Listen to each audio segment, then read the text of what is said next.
Vikings, and he's giddy over the gritty. Heineke throws middle high, and it's intercepted.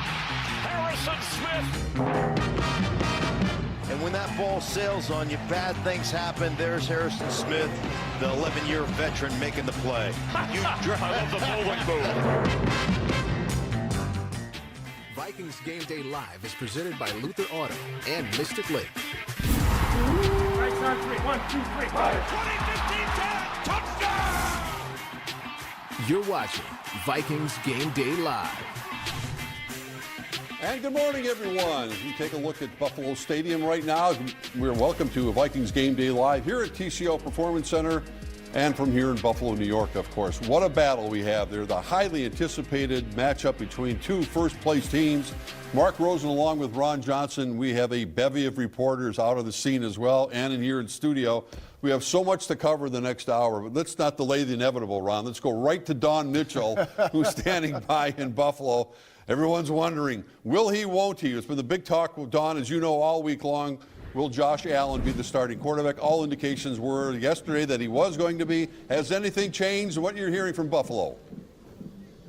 You know, hello, good morning, you guys. What I'm hearing from Buffalo is they did not call up a number 3 quarterback. So things look like Josh Allen will indeed play today. However, they're still going with questionable. They're not giving us any leeway whether it's going to be Josh or Case Keenum's going to be the starting and Josh is going to back him up. But I highly doubt that if Josh Allen is playing, he's going to be backing up Case Keenum. So be on the lookout for Josh Allen. So the interesting numbers before he had this injury to his right elbow: 19 touchdowns, 2,403 receiving yards he had. But let's not forget what he can do with his feet, right? He has 392 rushing yards and 4 rushing touchdowns.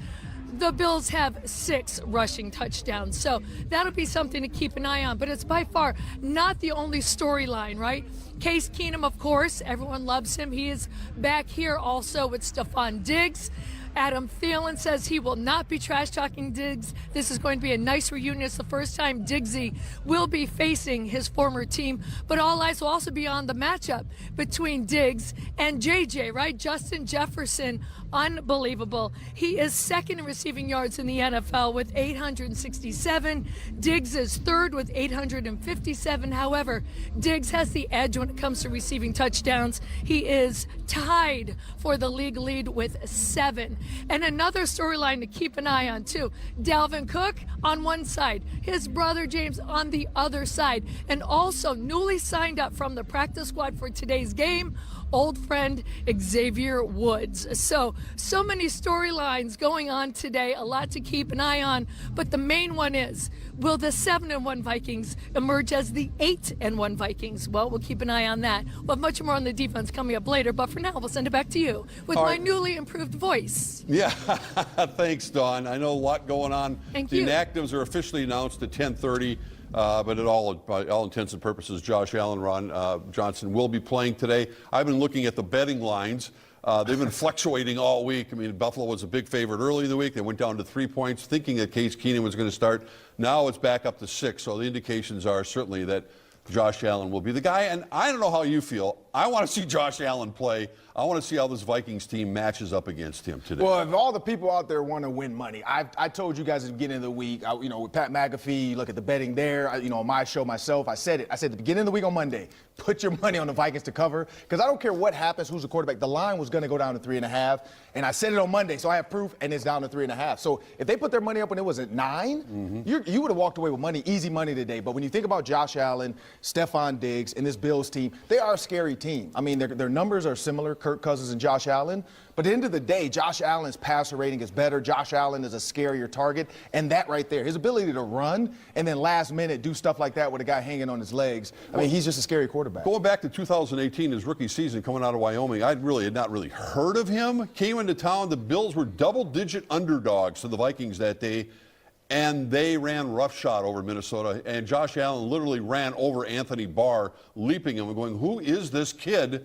and he has not slowed down basically. Yeah, I mean, when he played him, 68%, 196 yards, a touchdown, 10 rushes for 40 yards, and 2 touchdowns on the ground. So that's the big thing with Josh Allen when you think about his ability to score with his legs. On first and second down, he has 40 rushing attempts already as a quarterback. So the only guys ahead of him are Kyler Murray and Justin Fields and then Jalen Hurts. So he is a true running quarterback, but he can throw at 6'5". You know, having dealt with NFL doctors, they have gone over him with a fine-tooth comb to say, what kind of risk is there with Danielle Hunter's Darius Smith lands on that elbow to further injure it? Because it's not about today for the Buffalo Bills. It's about getting to the big game, the Super Bowl, and whatever it takes to keep that man healthy is what matters. Yeah, it's about pain tolerance at this point, and that's going to be up to him. I think the doctors are going to tell him, like, you know, with this sprain, they call it a UC sprain in the elbow. And if you watch the throw, that was a gruesome. That was almost a what's his name from the Commanders, I guess back in the day, the Theismann. You know, when Lawrence Taylor hit his arm, and you just saw some of that stuff happen. But when you think about Josh Allen's arm, it's him. It's his pain tolerance. How much can he withstand? You know, what is that going to feel like? The cold weather probably doesn't help. You know that with any ailing injury in the cold, it gets worse. So we'll see how he goes, but I think it's up to him. They're going to say, hey, just be careful. Like, you don't need to take extra hits. You don't need to stiff arm. Like that right arm stiff arm he's done a couple times, you're probably not going to see that today as much. No doubt if the Vikings were to win this game, and it would be an upset, the elevation in terms of how the perception is of this football team at 8-1, 7-1, people are still going, yeah, they're really good, but. A lot of those butts would be erased if the Vikings can win this football game. Yeah, the problem is if you look at every win they've had this year, every team sucks right now. I mean, let's be real. So 18-35 minus the Dolphins is the record of every other team they've beaten this year. So, yes, that's why people are down on them. I talked to Darius Butler. I talked to Ryan Clark. That's not their fault. Nobody has faith in the Vikings and Kirk Cousins, so I think that's the key. You beat a team like this, a team that everybody has picked to go to the Super Bowl from the AFC. Now you get the true credit, and now Kirk Cousins can go dancing down the aisle of the plane. And yeah, we'll get into that a little bit later. But keep in mind, it's not just about this game. All of a sudden, this game's over going, oh, they got Dallas next Sunday. Yep. Then they play, New England on Thanksgiving night. So it doesn't end for the Minnesota Vikings based on what happens today. It's just really kind of the beginning of the football that really matters when we get to this time of the year. What else are you anxious to look forward to? Obviously, the Diggs and Jefferson matchup for both offenses. What else are the keys for your game, for the game today? So the tight end play. When you look at Dawson Knox on one side, and then now you finally have a guy in T.J. Hawkinson on the other side. I put T.J. Hawkinson about 10 catches today. I think this is going to be a day where they're going to key in on Justin Jefferson. Leslie Frazier, we talked about all these connections. We forget Leslie Frazier is a former Vikings coach, and so he has the Belichick mindset. I'm going to take your best weapon away, which is Justin Jefferson. So who's the outlet? Not just an outlet, but 6'5", is T.J. Hawkinson. So I'm looking forward to that matchup today with Hawkinson versus those linebackers, because Von Miller's going to have to chip. He's going to have to help out with Von Miller. So it's going to be a chess game between this Vikings offense. What a debut Hawkinson had last week. We'll get back to you in a minute, Ron, but right now we're going to go back out to Buffalo to chat with Pete Bursich and Ben Lieber to get their perspective, not just on Josh Allen, but other keys to the game. Gentlemen, take it away. Oh, thanks a lot, Rosie. Good to talk to you guys. Listen, I'll bring in Pete Bursich here in a second. Let's talk about this Bills defense, okay? You guys are talking a lot about the Bills offense, but the Bills defense, #1 scoring defense in the NFL, #6 rushing defense in the NFL, but there are some chinks in that armor. I'm going to bring in Pete Bursich.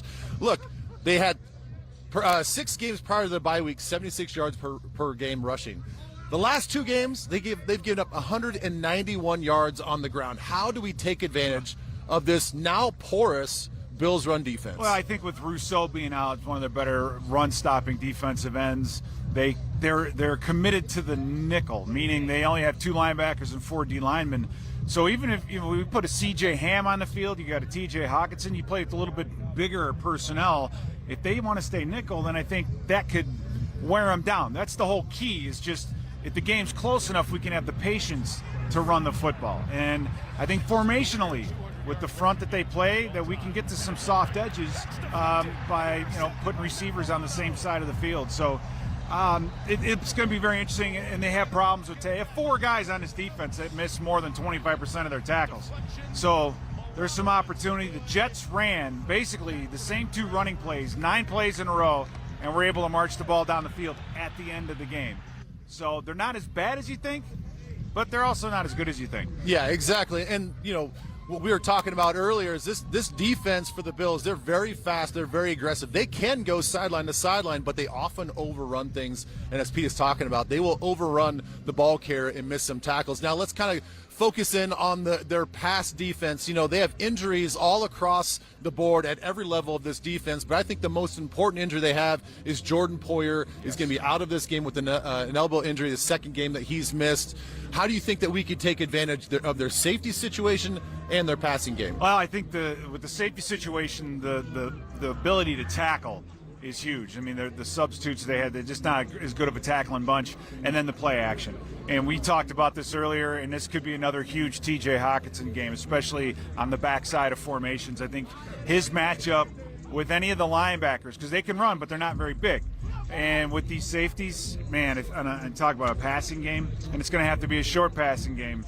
It's gonna look great. I just love TJ Hawkinson in this game. Yeah, the other thing to watch out for, you guys, is the way that they use their safeties. They will bring their safeties down into the box. If we can get a beat on that pre-snap, we can really take advantage of that play action at that safety that's coming down the box. So for Pete Bursich, Ben Lieber here in Buffalo, back to you guys. All right, thanks, guys. We'll check back with you a little bit later. A lot of intriguing matchups today on both sides of the ball. Reunions everywhere as well. And we're going to talk about that coming up next because Tatum Everett will sit down with Harrison Phillips going back to Buffalo. Stay with us.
This is Vikings Game Day Live, presented by Luther Auto and Mystic Lake.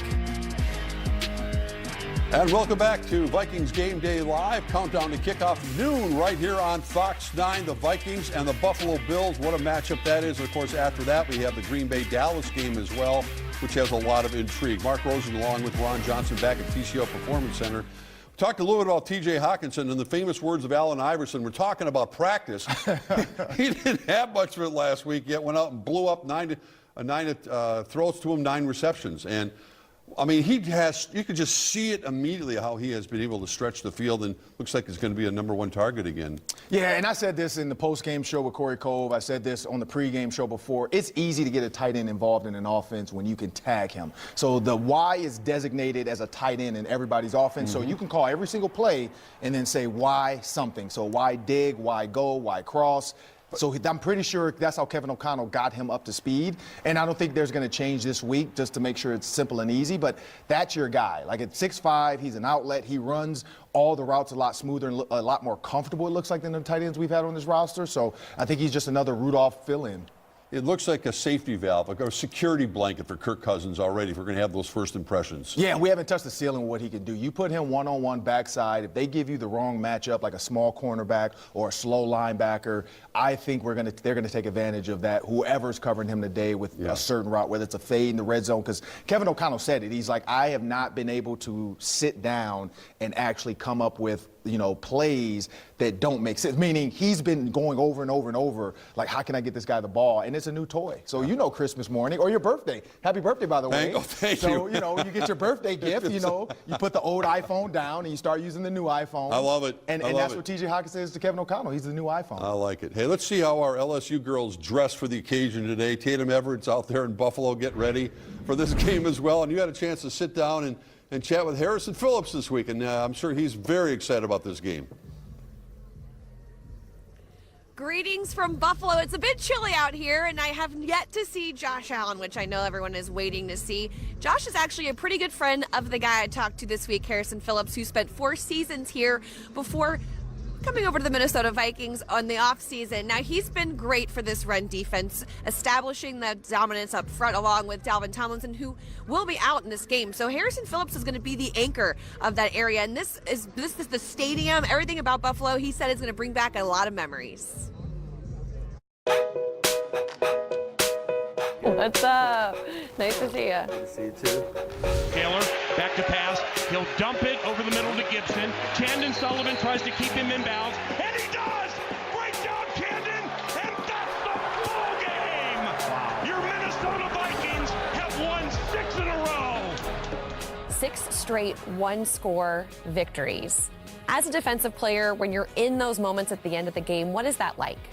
High-pressure situations for sure.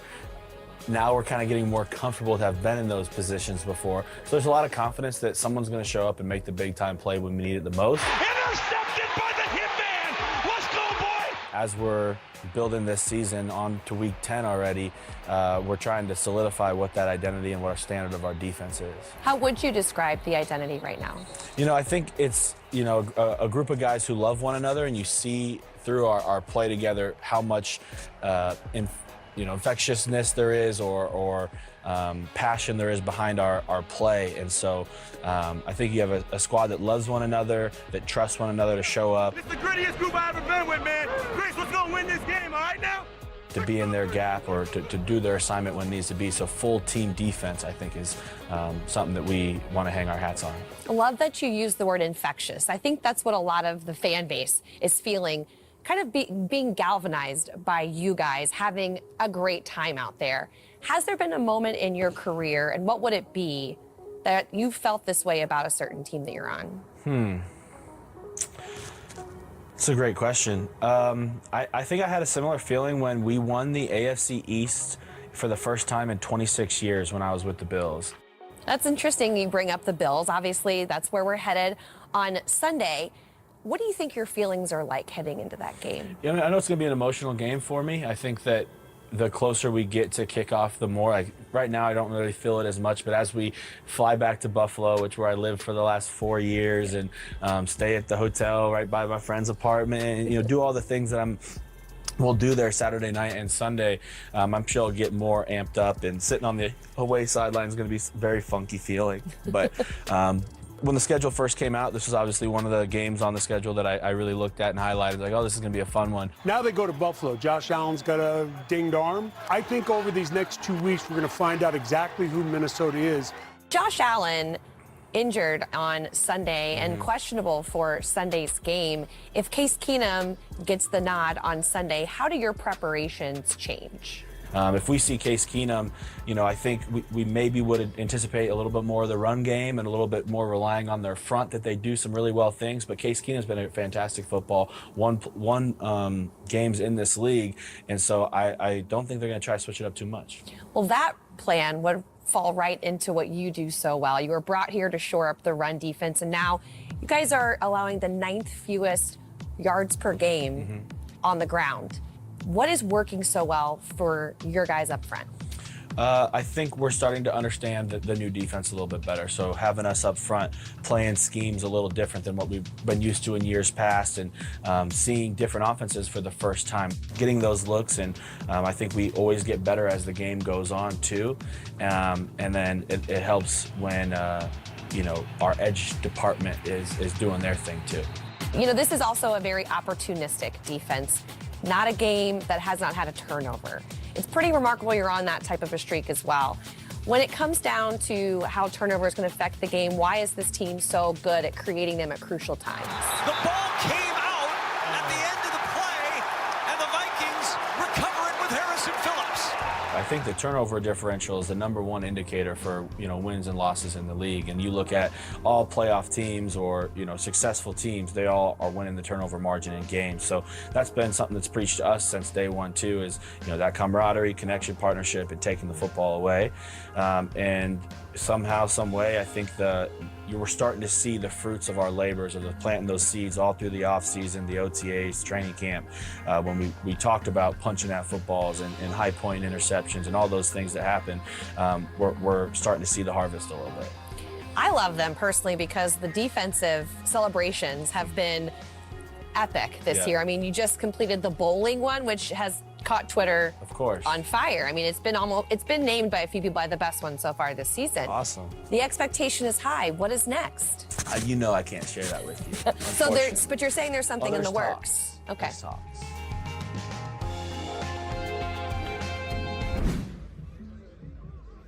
Well, guys, I hope that we do see this latest celebration from the defense, because that means they're making sudden change plays, which is going to be huge when you're playing in such a pivotal game, at least for the legitimacy of this record's sake, right? You gotta want to come in here, you want the win. A lot of those big defensive plays have been the key to these victories in the long run, and I have a feeling if we see a couple of those today, the Vikings will end up on the good side of things. All right, thanks, Tatum. The bowling pins celebration was epic, wasn't it, Ron? That was fantastic. And Harrison Phillips, by the way, just a great community guy. First year here, immersed in the community. A lot of rivalries going on, a lot of brotherly love as well, as we go to Ahmad Hicks from Fox 9 to give us an insight into what's going to happen with the Cooks today.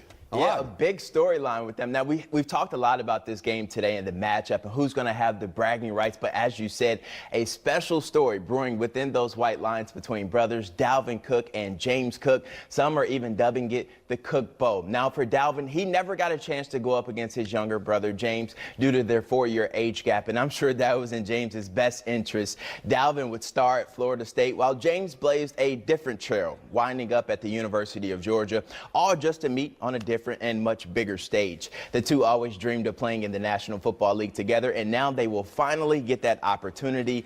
Dalvin said he's James's biggest fan and will always root for him, except for this weekend, and he knows that. Yeah, it's definitely going to be fun. First time I ever get to play against him. Just funny how things work out. We both, made it to the stage in our career that, we aimed for when we was younger. So just got to take advantage of it. It's a fun time for my family, but it's something that I'm gonna remember forever, both of us. So just taking it all in, and a lot of emotion Sunday. Any trash talk between you two? Every day. Every day. I'll talk to him after this. Just call him, just to mess with him. See where his head at. Now, for James this season, he's just starting to come into his own. He's totaled 147 yards on the ground in just 28 carries. Now, in those couple of carries, James has shown a quick burst, but he can also switch it up and catch the ball out of the backfield. So that's something the Vikings should be aware of every time he's on the field. Now, Dalvin did tell us that the family will have hoodies on or jerseys on, split down the middle with James on one side or Dalvin on the other side. And they said you can expect to see about 30 family members in Buffalo for the game this afternoon. Yeah, and I'm sure photo ops and jersey swaps right after the game. Oh, absolutely, as well. absolutely. Yeah, that'll be interesting to watch. I hope James gets a chance to play as well. Well, we're going to come back. We're going to talk about the Viking defense, what they have to do to try to slow down this Buffalo Express. Check back with Don Mitchell, get the update on Josh Allen, and a lot more right here on Vikings Game Day Live.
In here. Welcome back to Vikings Game Day Live, presented by Luther Auto and Mystic Lake. Welcome back to Vikings Game Day Live. Getting ready, just looking at my watch. Noon kickoff. I want to make sure it's still at noon. The Vikings and the Buffalo Bills right here on Fox 9. And lots to discuss. We're going to get back and talk about the Vikings defense, but let's go right now to Don Mitchell to get any updates you may have out there. I know Stephon Diggs was one of your favorites when he played here with the Vikings, Don. He used to always interact with the fans before the game, and he's probably doing the same thing with the Buffalo fans these days. You know, he absolutely is, Rose. You're absolutely right. And speaking of Diggs, he's right behind me, getting ready to face his former Vikings club for the very first time. And you know the Vikings defense wants to find a way to limit, if not stop, number 14 altogether. And he's looking at me right now. How you doing? He's getting all set. He knows the camera's on him all times. But when it comes to the defense, right, Harrison Smith, we know what he's been doing. He entered the league in 2012, and since then, he's recorded 33 interceptions. And he has 3 straight right now coming into today's game, 1 in each of the last 3 games. Absolutely incredible for the guy they call the Hitman. He, of course, plays it down saying, you know, most of these interceptions have really just been passes right to me. So if I can just get into the end zone, maybe shake and bake a little bit and get in there and get a touchdown, a pick six, that would be great. He is tied in the league second for 4 interceptions. So Harry doing everything that he can for this team. And of course, we all have been talking about those defensive celebrations, Harry practicing, rolling that bowling ball. So hopefully we'll see something else. I just have to give extra props, of course, to Jordan Hicks as the last pin kind of wobbling around, a little dramatic flair there and falling down. Guaranteed, if Harrison Smith gets his 4th straight interception today, something clever is bound to happen. Remember years past when they did Duck Duck Grey Duck, and they also did the Thanksgiving dinner? I still think the bowling one surpassed. As for Josh Allen, we've been on the lookout right now. He is nowhere to be found outside quite yet, but we will keep looking, and momentarily we will have all of that list coming out for the official starting quarterback. Back to you. Thanks, Don. We see a lot more Paul Allen than we do Josh Allen right now, but that's okay. I can't think of a trade really that maybe has worked out better than Diggs, than Vikings ending up with Justin Jefferson. I mean, Diggs orchestrated it. He wasn't like, oh, you know, the Vikings wanted to get rid of him. It just worked out that way, and that time, sometimes that just happens, you know, from your times in the NFL. Yeah, I mean, I played with a guy, Chris McAllister, who sat in his locker every day until they decided to, you know, give him a contract. So there's ways to force the team's hand. The Ravens at that time didn't trade Chris McAllister because he was a Pro Bowler. They signed him. Well, the Vikings, Rick Spielman and the rest of the guys said, you know what, let's see if we can move on. And they moved on. They got lucky. Let's be honest. They did get lucky. If the Eagles had done what they were supposed to do, they would have drafted Justin Jefferson. But for some reason, they drafted Jalen Reagor. Who's not with the Vikings, of course. And the story is right, exactly. So it worked out double. The Vikings getting 2 first-round picks for Stephon Diggs. So, and who knows where Reagor is going to be 2-3 years from now. Let's talk. I know Pete and Ben talked about the Viking defense a little bit more. We knew it was going to be kind of a slow process getting back to this 3-4. It seemed right now that Danielle Hunters and Darius Smith, they're getting more pressure on the quarterback. It's taken a while. So what are you seeing from this Viking defense on the improvement they need to have? And then the back end of it with Caleb Evans all of a sudden being thrust into a role. He looked really good as a 4th-round rookie last week. Yeah, and so the 3-4, I said this every week now, Danielle Hunter, it takes time to understand how to rush from standing up. So what did they do? They put his hand in the ground. It became a hybrid 3-4. He's a linebacker with his hand in the ground, which is not the traditional outside linebacker play. But they're like, you know what, if you're more comfortable with your hand in the ground, do it. And what happens? He gets pressure on the quarterback. So I think we're going to see more of that hybrid look. When you look at Caleb Evans, his length, his size. My godfather, Mel Blount, 6'4", 210 pounds. Only reason it's in my head now, one, I got a text last night, and then the Steelers, they were showing like the Steelers actually beating the Vikings. Sorry, Vikings fans, in the Super Bowl last night on ESPN, so I got a couple texts about that. Bring that up. With Rocky Blyer and Franco Harris. But when you think about Mel Blount and his ability as a 6'4" cornerback, my dad played opposite of him at 6'1".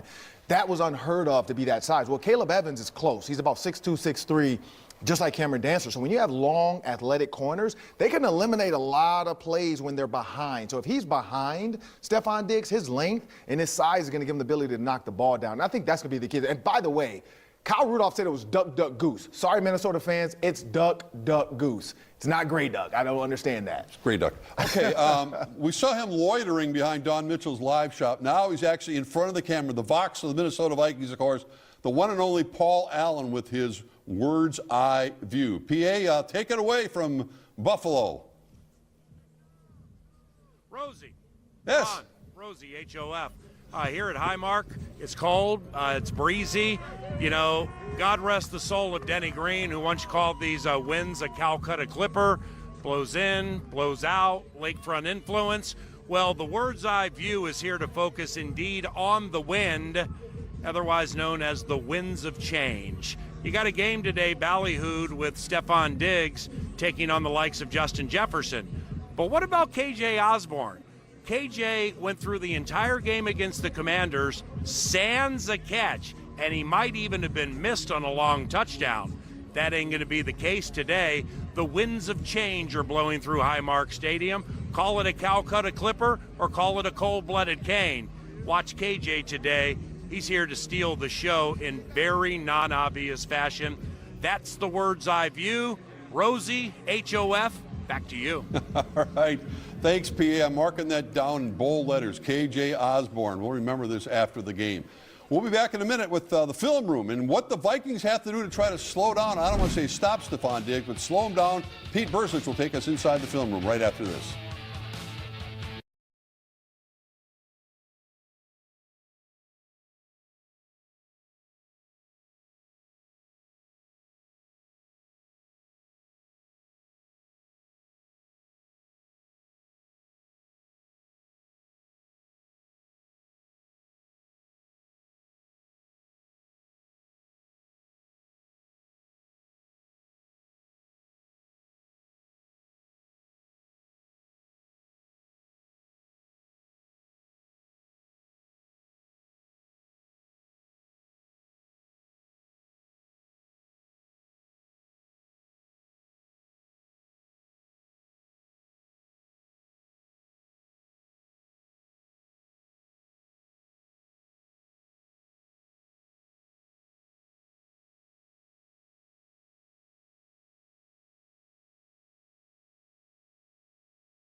You're watching Vikings Game Day Live.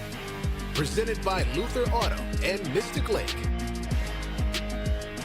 Yeah, the Vikings bowling pin celebration last week in Washington has to be a top 5 of all time, Ron Johnson. I mean, that was cool. And then on the way home, I don't know, I'll let you comment on this.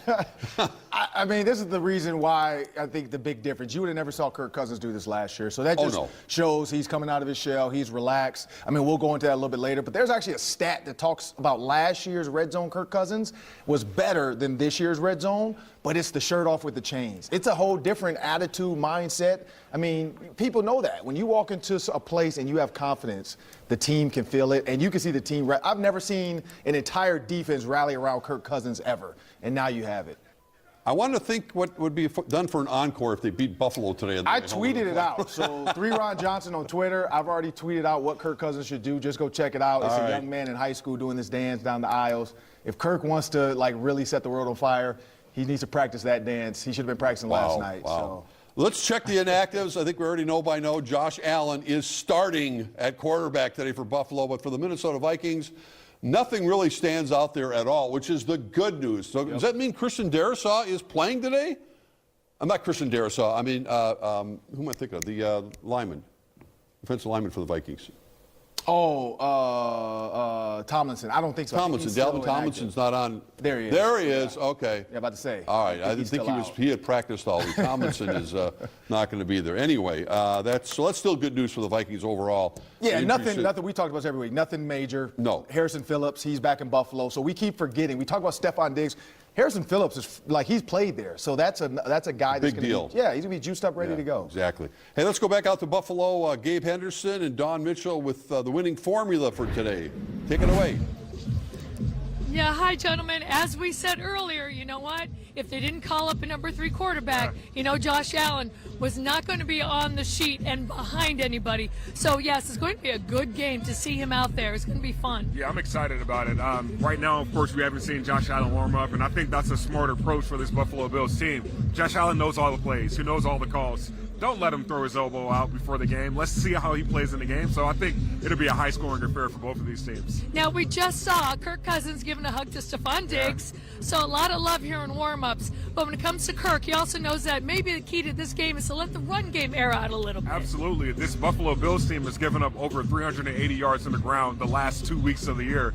Before those last 2 games, they were a top 5 run defense. So there are some flaws on their defensive line and in their linebacker unit if they're not 100%. So get the ground game going early. If you get that going early, win the trenches, the shots will be over there because Jordan Poyer, one of the best safeties in the league, he's out today. So they're trusting their backups to stop some of those big plays down the field. So get the ball going early. And I'll say this is one of the tightest matchups they've had since perhaps the Eagles game. Yeah. And when it comes down to it, you have to play a clean game. No dumb penalties, no situational bad mistakes. Yeah. And speaking of the penalties and just turning the ball over, this Buffalo Bills team, when they lose the turnover battle this year, they're 1-2.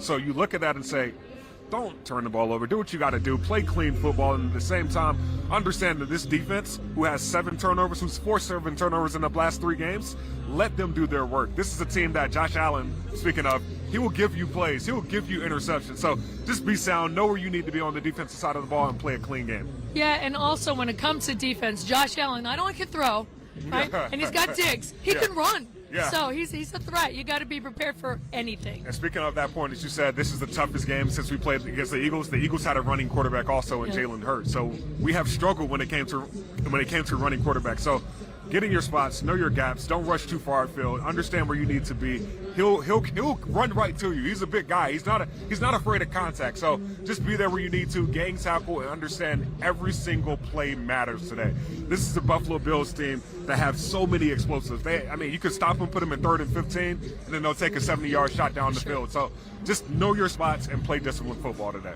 All right, and so we're going to cap off our winning formula, Rosie, but we're waiting to hear the happy birthday song for you. We've heard everything else from like the 60s, 70s, and 80s. Yeah. But happy birthday, Rosie. I would sing it, but my face is frozen, Rosie.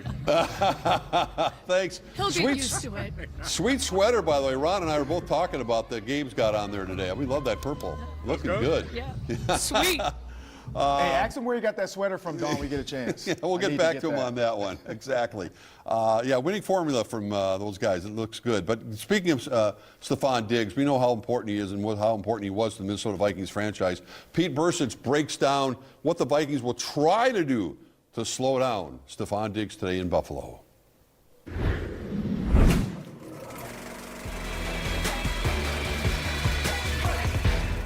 Welcome back to another edition of Vikings Film Room, brought to you by the Vikings Entertainment Network. I'm your host, Pete Bercich.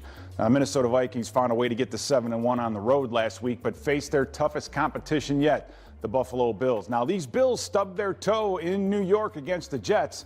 Let's take a look at the film and see what the Vikings are going to have to do to get to 8-1. Now, anytime you talk about this Buffalo Bills team, there are two names that stand out. First of all, quarterback Josh Allen. Second of all, Stephon Diggs. We're very familiar with that young man, and he is still playing at an elite level. Listen, now, watch this play. This is the first play of this game. Stephon Diggs in motion. Goes to the outside. They're keeping him on the move, and you watch him as he gets up the field. This is the matchup everybody wanted to see. Stephon Diggs versus Sauce Gardner. Who's going to win this battle? Well, the first round went to Stephon Diggs. You can see him one-on-one, but watch this move that Stephon Diggs puts on Gardner, catches him flat-footed. But the beauty of this is watch him drift toward the sideline. He knows he has to create some space between he and the free safety. Perfect throw, big opening play for the Bills offense. Now, one of the ways the Jets wanted to slow down or stop Diggs is by rolling up on him. Now, Diggs has been around a long time. He knows how to defeat off coverage, roll-up coverage, jamming, the whole thing. But watch him down, and it's all about the footwork. Watch him down at the bottom of your screen. He takes off, and he's selling that out route, that out and up route, gets that corner to do what? Open his hips. We've talked about this a bunch of times on this show. But once that corner opens his hips, he gets himself underneath. The corner has to speed turn. You get that separation. Takes a big hit by the linebacker, and I think the toughness of Diggs is a little bit underestimated. Now, another wrinkle that they use to get the ball to Stephon Diggs is the RPO, the run-pass option. When do they use this and how do they use this? It all depends on the look. First of all, Diggs is in the slot, okay? That's where they keep him. They want to move him around. He's off the football. But what the quarterback sees, Josh Allen, is this space right here. This is the space that they want to go after. And what they're going to do is pull a couple of these offensive linemen to get these linebackers out of the way to open up this area. This corner, because he has a deep middle help, he's outside. They know he's outside. They've got this alley right here. And Diggs is quick enough. Josh Allen's arm is strong enough. He faked the run. Look at that area open up. Deliver that ball in there, move the chains, and it's a first down. All right, thanks, Pete. A reminder, Fox Bet, the game this week, the Cowboys and the Green Bay Packers. Download the app to play at home. Chance to win $50,000 of Terry Bradshaw's money he'll deliver to your house. Stay with us. We'll be right back.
This is Vikings Game Day Live, presented by Luther Auto and Mystic Lake. A little over an hour away from kickoff, the Vikings and the Bills in Buffalo. I think these fan bases can relate to each other given their Super Bowl records, and I think that's where a lot of Ahmad and Ron, we can talk about looking in the crystal ball saying what a matchup that would be 0-4, 0-4 in the Super Bowls. But the fans, I think, have a kinship with each other. But the question is, as we get into sink or sail, will this Vikings-Bills game be a rematch at the Super Bowl? I'm only because of the odds.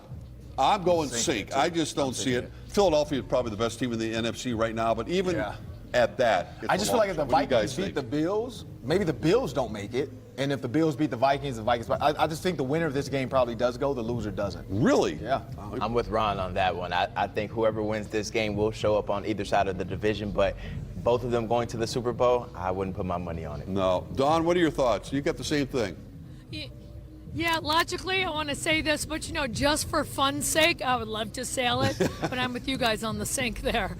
Yeah, it'd be a lot warmer in Scottsdale, too, to cover that game. It would be fun. And I think fans would love it. I know it's not that big, sexy attraction, but next one. Will Justin Jefferson have more receiving yards than Stephon Diggs in this game? Don, let's start with you. I'm going to sail this because, hear me out, I know Josh Allen's playing, but his elbow's not 100%. So I'm gonna sail it. I'm gonna go with Jefferson because I think Jefferson has something to prove. So that's what I'm going. All right, gentlemen. It's tough for me. I'm gonna sink it just because I think 69 targets so far for Stephon Diggs. That's the only guy they go to. Gabe and all those other guys is 38 targets. Next closest guy. So I'm gonna go with no. I promise we didn't talk about our answers before this, but I'm going to go sink as well just because of the targets for Diggs alone, and I think the Vikings have to be more balanced if they want to win this game. Yeah, to your point, I think T.J. Hawkinson may have more yards, receiving yards, say, than either one of those guys, but we'll accept any of those. What you got, Don? Yeah, no team reaches 24 points in this game in a defensive battle in the cold in Buffalo. That's a good one. Will 24 be enough to win it? Don? Yeah, I'm going to sail that. Okay. I'm sailing that. Yeah, I think it might be like 23, 21, I don't know, 17, something. But no, I think it's going to be low. What do you got, Ron? I'm going to sail it. I think one of these teams is going to do it just because I can see 24-17. Yeah. Like one of them. I don't know who. I had sink up first, but I'm going to go sail because the winner of this game has to score more than 24 points. They have to. And I'm with you. And I think there could be a defensive turnover late. The team that's losing could be pressing. Some weird thing will happen. I think someone could. I know Vegas wants to see a shootout. Always bet over. Yeah. Okay, here's another one. So did I misunderstand the question though? I It's thought possible you I said we're sailing it if it's going to stay under 24. Okay, yeah, that's right. I'm not quite sure. All right, listen, don't matter. Let's move on. Will the Bills outrush the Vikings? Don, you threw it up in the air. Will the Bills outrush the Vikings today on the ground? Will the Bills have more yards rushing than the Vikings? I'm going to have faith in the Vikings rush defense today. I know they've had their issues in the past, but I really think these guys are up for it. So I'm gonna sink that again. I'm being positive today. I'm sinking it. I think the Vikings have a better rushing attack. Josh Allen is the Bills' rushing offense, and I think the Vikings will bottle him up. So I'm going to sink that one. Between the two things, I don't want Von Miller having his day, so I'm keeping the ball in Dalvin Cook's hands, so I'm going to sink as well. I think the Vikings have to outrush. You don't see the Bills rushing. I mean, when you look at the rushing, you add Josh Allen today, he's going to run a lot more, but I just feel like this has got Dalvin Cook versus brother.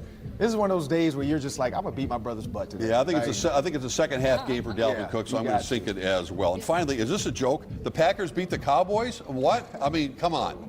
And I know that they're double-digit underdogs today. Don? I'm gonna sink it. Yeah. Oh. One of these days, Aaron Rodgers will 6 in a have row. that game, but I don't know if it's going to be today. I feel like the producer, 6 whoever in a row, wrote down the this, they just want to see us bash the Packers. So I'm gonna sink that as well. Not saying they don't have a chance because Aaron Rodgers knows this is do or die, but I think this is it for the Packers. Well, we got a great doubleheader coming up here. The Vikings and the Bills at noon. The Cowboys and the Packers at 3:25. Postgame tonight at 10:35. No reason to change the channel right here on Fox 9. Enjoy the game. Enjoy the weather.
every day. But the president has also worked on these issues, and those are the things he's not going to stop on. Those are the things he's not going to pull back on. Trying to lower gas prices as another example of the things that he's done. Thanks, Green. Prior to the election, the president said that he would send a bill that would codify Roe v. Wade to Congress if Democrats gain 2 seats. At best, he may only gain 1 seat in the Senate. So is it still his intention to send a bill to codify it? So I'll say this. What's clear in this week's election, what we saw on Tuesday, is that Americans don't want to see a constitutional a right that they had for 50 years taken away. They made that very clear. We saw that in California, Vermont, Michigan, when they enshrined abortion rights in their own state from voters. We saw in Montana and Kentucky where they rejected measures that would have restricted access to reproductive care. So they made their voices very, very clear. They want to see their access to reproductive care protected, and they want to see Roe codified. And we're going to do everything that we can to make that happen from here. Again, we have to see what the results are. I know that you just laid out that we potentially could have the Senate by 1, but we just have to see what the complexion of Congress is going to look like, and then we'll move forward from there. Is there anything else that the president thinks he can do if there is only 1 seat in the Senate?